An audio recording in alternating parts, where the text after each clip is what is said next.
Hello and welcome to Explore Watches and More. Today we're going to talk a little bit more about that and more. One of the things that I want to talk about today is probably my favorite budget knife. MoraKnives. Fantastic, inexpensive knives that are made in Sweden. I've had this particular MoraKniv companion for at least 12 years now, and it's been a fantastic knife. Back when I purchased this one, they were around 10 bucks. Now they're about $20, so in that decade they've about doubled in price. But I still think they represent the absolute best value in knives out there. So when I first started with MoraKnives, I started with the carbon steel knives. This was one of the first I ever purchased. And as you may be able to see, I had a little bit of jimping up here on the spine. I took a file and just put a little design on the top for when I was doing, just give a little more traction when I was doing fine cutting tasks. But this knife's lived in my toolbox for the last decade. And I've used it from everything from cutting up boxes to actually today, I used it for splitting pieces of hickory.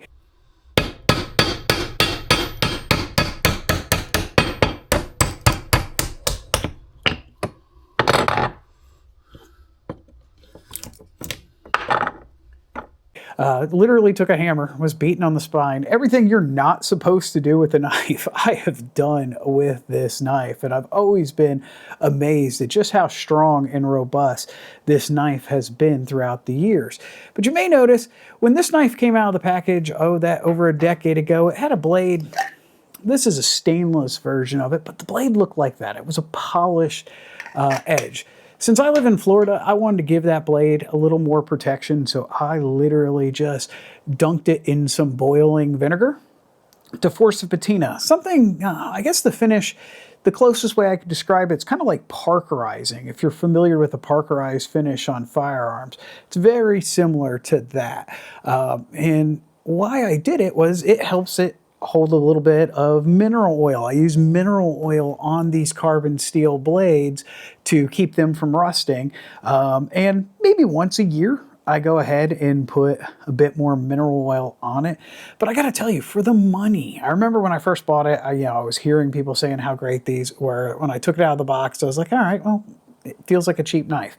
I fully expected it was not these are not full tang construction. It's kind of got like a rat tail tang.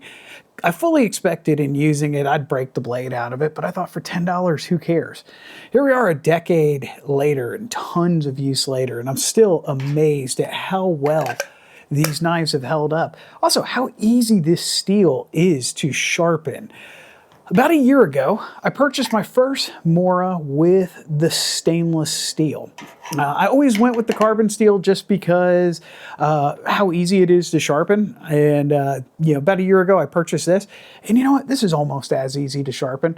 Bought this about a year ago. I was on a trip with my wife. We were in East Tennessee. I stopped by Smoky Mountain Knife Works, and I wanted to buy a cheap knife to cut up some fruit. This in the stainless steel fit the bill. I think it was $11 and change. I've had it right at a year. And then I brought it home and I started using it in the kitchen. I use it for, say you're going to spatchcock a chicken or a turkey. I don't want to take my good knives and drag them through, drag them against bone and all of that. So I use these two knives live in my kitchen. They're two stainless Moras. This one I've had for probably about 6 months and use it quite often. And just fantastic knives. They hold an edge well. And I've left them in the sink overnight, probably covered in goo, from meat or whatever that I'm cutting up. And the finish has held up fantastic.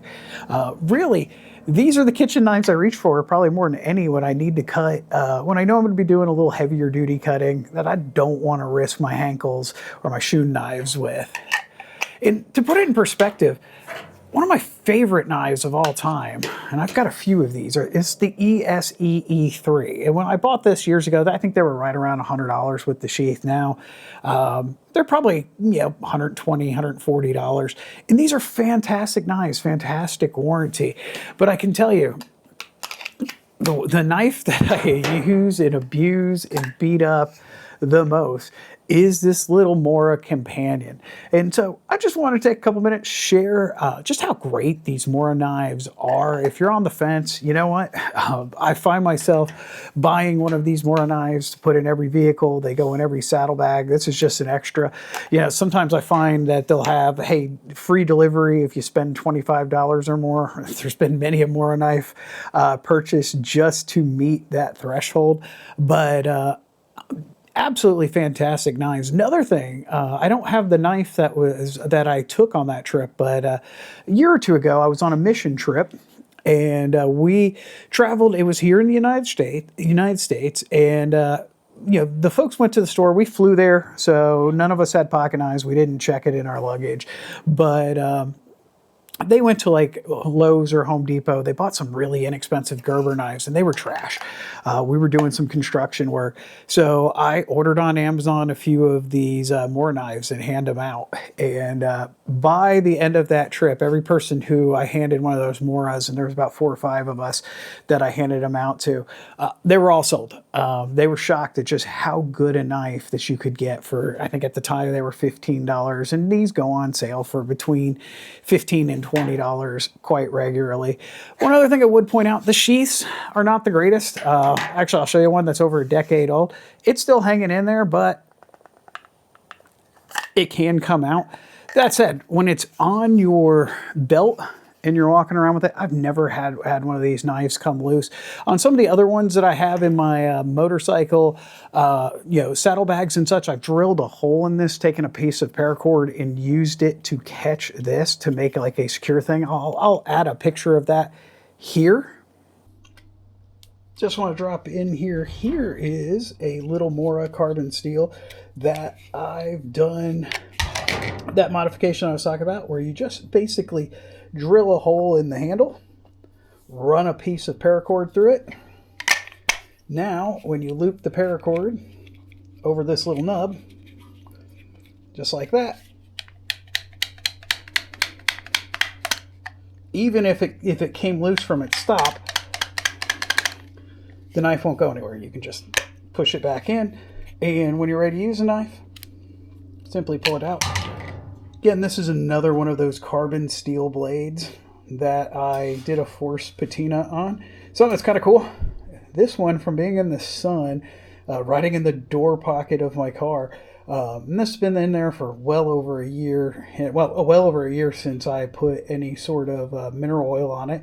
And again, I use mineral oil to keep it from rusting, because if I do end up using this knife to cut food, mineral oil is non-toxic. It's sold as a laxative. So, great way to keep your carbon steel knives from rusting, but also be food safe. So you don't have to worry about if you're going to cut that apple up.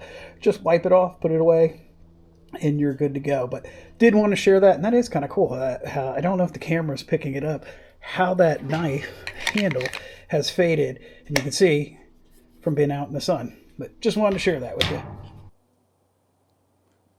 So, easy way to make these knives a little bit more secure, but for bang for the buck in a knife, I don't think these can be beat.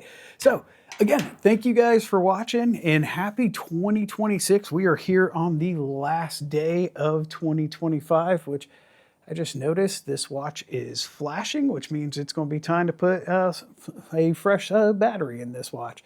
So, happy 2026, everybody. I look forward to sharing more with you in this coming year, and have a great day.